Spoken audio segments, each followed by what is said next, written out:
ಓಂ ಶ್ರೀ ಗುರು ಬಸವಲಿಂಗಾಯ ನಮಃ. ಮನೆಯಿಂದು ಮಹಾಮನೆಯಾಯಿತು, ಗುರುಲಿಂಗ ಜಂಗಮಕ್ಕೆ ಶರಣಾದ ನಿಮ್ಮಿಂದ ಮನೆಯಿಂದು ಮಹಾಮನೆಯಾಯಿತು, ಮನೆಯಿಂದು ಮಹಾಮನೆಯಾಯಿತು.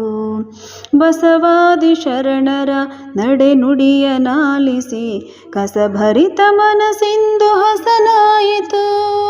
ಬಸವಾದಿ ಶರಣರ ನಡೆನುಡಿಯ ನಾಲಿಸಿ ಕಸಭರಿತ ಮನಸ್ಸಿಂದು ಹಸನಾಯಿತು. ಬೆಸಗೊಂಡ ಎಮ್ಮವರ ಶುಭ ಲಗ್ನವಾಗಿ, ಬೆಸಗೊಂಡ ಎಮ್ಮವರ ಶುಭ ಲಗ್ನವಾಗಿ, ಮನೆ ತುಂಬ ಮಂಗಳದ ಮಳೆಯಾಯಿತು, ಮನೆ ತುಂಬ ಮಂಗಳದ ಮಳೆಯಾಯಿತು. ಮನೆಯಿಂದು ಮಹಾಮನೆಯಾಯಿತು. ಓಂ ಶ್ರೀ ಗುರು ಬಸವಲಿಂಗಾಯ ನಮಃ. ಸರ್ವರಿಗೂ ಶರಣು ಶರಣಾರ್ಥಿ. ಗುರು ಬಸವಣ್ಣನವರ ಒಂದು ವಚನಗಳನ್ನ ನಾವು ಓದ್ತಾ ಹೋದಾಗ ನಮ್ಮ ಮನಸ್ಸು, ನಮ್ಮ ದೇಹ, ನಮ್ಮ ಆತ್ಮ ವಿಕಾಸವಾಗುವಂತಹ ವಚನಗಳನ್ನ ನಾವು ನೋಡ್ತೀವಿ. ಬಸವಣ್ಣನವರು ನಮ್ಗೆಲ್ಲರಿಗೂ ಏನು ತಿಳಿಸ್ಕೊಡ್ತಾರೆ? ಮೊಟ್ಟ ಮೊದಲು ಈ ಒಂದು ಲಿಂಗಾಯತ ಧರ್ಮದಲ್ಲಿ ಗುರು ಲಿಂಗ ಜಂಗಮ ಅಂತ ಹೇಳ್ತೀವಿ. ಅಂದ್ರೆ ಮೊದಲಿಗೆ ನಾವು ಗುರು ನಿಷ್ಠೆಯನ್ನ ಬೆಳೆಸ್ಕೋಬೇಕು, ಲಿಂಗ ನಿಷ್ಠೆಯನ್ನ ಬೆಳೆಸ್ಕೋಬೇಕು, ಜಂಗಮ ನಿಷ್ಠೆಯನ್ನ ಬೆಳೆಸ್ಕೋಬೇಕು. ಎಲ್ಲದಕ್ಕಿಂತ ಮೂಲ ನಮಗೆ ಗುರು ಅಂತ ಹೇಳ್ತಾರೆ. ಅಂದ್ರೆ ಗುರು ಏನ್ ಮಾಡ್ತಾರೆ? ನಮ್ಮಲ್ಲಿರ್ತಕ್ಕಂತಹ ಅಜ್ಞಾನವನ್ನ ನಾಶ ಮಾಡಿ ಜ್ಞಾನವನ್ನ ತೋರಿಸ್ತಾ ಹೋಗ್ತಾರೆ. ಅಂದ್ರೆ ಜ್ಞಾನದ ಬೆಳಕನ್ನ ನಮ್ಮ ಒಳಗಡೆ ಹತ್ತಿಸ್ಕೊಂಡಾಗ ನಮ್ಮಲ್ಲಿರ್ತಕ್ಕಂಥ ಅಜ್ಞಾನ ತನ್ನಿಂದ ತಾನೇ ನಾಶ ಆಗುತ್ತೆ. ಅದಕ್ಕೆ ಬಸವಣ್ಣವರು ಒಂದು ವಚನದಲ್ಲಿ ಹೇಳ್ತಾರೆ, ಜ್ಞಾನದ ಬಲದಿಂದ ಅಜ್ಞಾನದ ಕೇಡು ನೋಡಯ್ಯ, ಜ್ಯೋತಿಯ ಬಲದಿಂದ ತಮಂದದ ಕೇಡು ನೋಡಯ್ಯ ಅಂತ ಹೇಳ್ತಾರೆ. ಅಂದ್ರೆ ನಮ್ಮಲ್ಲಿರ್ತಕ್ಕಂತಹ ಅಜ್ಞಾನ ನಾಶ ಆಗ್ಬೇಕು ಅಂತ ಅಂದ್ರೆ ಅದು ಸುಮ್ನೆ ನಾಶ ಆಗ್ಲಿಕ್ಕೆ ಸಾಧ್ಯನೇ ಇಲ್ಲ. ಅಜ್ಞಾನ ನನ್ನಿಂದ ಅಜ್ಞಾನ ಹೋಗ್ಲಿ ಅಂದ್ರೆ ಹೋಗ್ಲಿಕ್ಕೆ ಸಾಧ್ಯ ಇಲ್ಲ. ನಾವು ಅಜ್ಞಾನವನ್ನ ಕಳಿಬೇಕಪ್ಪ ಅಂತಂದ್ರೆ ಜ್ಞಾನವನ್ನ ನಮ್ಮೊಳಗಡೆ ನಾವು ತಿಳಿತಾ ಹೋಗ್ಬೇಕು. ಇಂತಹ ಜ್ಞಾನ ಎಲ್ಲಿದೆ? ನಮಗ್ ಜ್ಞಾನ ಅಂತಂದ್ರೆ ಎಲ್ಲಿದೆ ಅಂದ್ರೆ ಅದು ಶರಣರ ಒಂದು ವಚನಗಳಲ್ಲಿ ಜ್ಞಾನವನ್ನ ನಾವು ನೋಡ್ತೀವಿ. ಸಂತರ ವಾಣಿಯಲ್ಲಿ, ಶರಣರ ಒಂದು ವಾಣಿಯಲ್ಲಿ ನಾವು ವಚನಗಳೇ ನಮಗೆ ಸಂದೇಶಗಳು.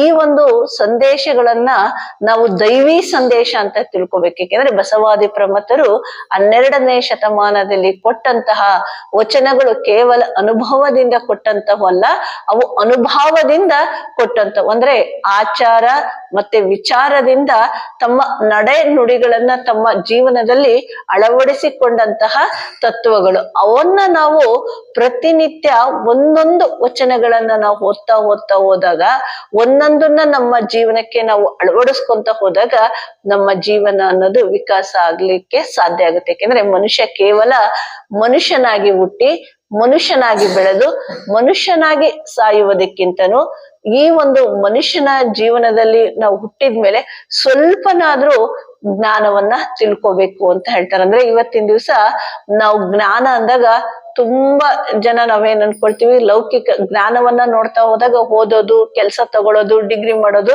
ಇದು ಜ್ಞಾನನೇ ಅಂತ ಹೇಳ್ತಾರೆ. ಅಂದ್ರೆ ಇದು ಅದಕ್ಕೆ ಶರಣರು ಇಲ್ಲ ಎರಡು ರೀತಿಯಲ್ಲಿರ್ತಕ್ಕಂತಹ ಜ್ಞಾನವನ್ನ ನಾವು ನೋಡ್ತೀವಿ. ಒಂದು ಲೌಕಿಕ ಜ್ಞಾನ, ಇನ್ನೊಂದು ಪಾರಲೌಕಿಕ ಜ್ಞಾನ ಅಂತ.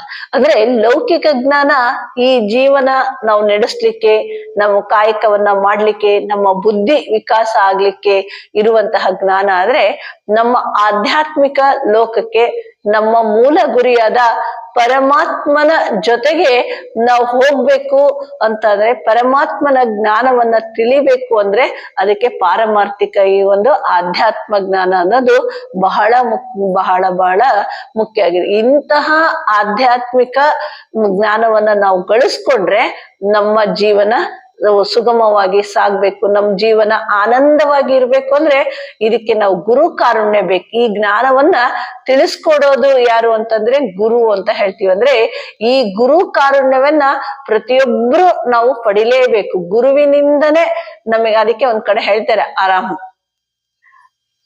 ಹರ ಪೂಜೆ ಗುರು ಸೇವೆ ವರ ಪುಣ್ಯದಿಂದ ದೊರಕುವುದೇ ಆತ್ಮ ಅಂತ ಹೇಳ್ತಾರೆ. ಅಂದ್ರೆ ಇವಾಗ ನಮಗೆ ಗುರುವಿನ ಸೇವೆ, ಗುರುವಿನ ಪೂಜೆ, ಲಿಂಗ ಪೂಜೆ ಇದೆಲ್ಲ ಸಿಕ್ಕಿದೆ ಅಂದ್ರೆ ನಮ್ಮ ಪುಣ್ಯದ ಸಂಸ್ಕಾರದ ಫಲದಿಂದ ಅಂತ ನಾವ್ ಹೇಳ್ಬೇಕಂದ್ರೆ ಎಷ್ಟು ನಾವು ಧನ್ಯರು ಅಂತ ನಾವು ಪರಮಾತ್ಮನಿಗೆ ಹೇಳ್ಬೇಕು. ಯಾಕೆಂದ್ರೆ ಇವತ್ತು ಎಷ್ಟೋ ಜನ ಹೇಗೆಗೋ ಕಾಲವನ್ನ ಕಳೆದು ಹೋಗ್ತಾ ಇರ್ತಾರೆ. ಆದ್ರೆ ಅದಕ್ಕಿಂತಲೂ ಮಿಗಿಲಾಗಿ ಇವತ್ತು ನಮಗೆ ಗುರು ಸಿಕ್ಕಿದ್ದಾರೆ, ಪರಮಾತ್ಮ ಸಿಕ್ಕಿದ್ದಾನೆ, ಲಿಂಗ ಸಿಕ್ಕಿದೆ, ಜಂಗಮ ಸಿಕ್ಕಿದೆ. ಇವನ್ನೆಲ್ಲವನ್ನೂ ಸಹ ನಮ್ಮ ಜೀವನದಲ್ಲಿ ನಾವು ಅಳವಡಿಸ್ಕೋಬೇಕಾಗತ್ತಾಗ ಅದಕ್ಕೆ ಶರಣರು ಹೇಳ್ತಾರೆ ಅಂದ್ರೆ ಶಿವಪಥವರಿವಡೆ ಗುರುಪಥವೇ ಮೊದಲು ಅಂತ ಹೇಳ್ತಾರೆ. ಅದಕ್ಕಾಗಿ ನಾವು ಗುರುವಿನ ಕರುಣೆಯನ್ನ ನಾವು ಪಡ್ಕೋಬೇಕು ಅಂದ್ರೆ ಗುರು ಸೇವೆಯನ್ನ ನಾವು ಮಾಡ್ಬೇಕು. ಅದಕ್ಕಾಗಿ ಎಲ್ಲ ಶರಣರು ಬಸವ ಅಲ್ಲಮ ಪ್ರಭುಗಳು ಒಂದ್ ಕಡೆ ಹೇಳ್ತಾರೆ, ಬಾ ಎಂಬಲ್ಲಿ ಎನ್ನ ಭವಹರಿ ಇತ್ತು, ಸಾ ಎಂಬಲ್ಲಿ ಸರ್ವಜ್ಞನಾದೇನು, ವಾ ಎಂದು ವಚಿಸುವಡೆ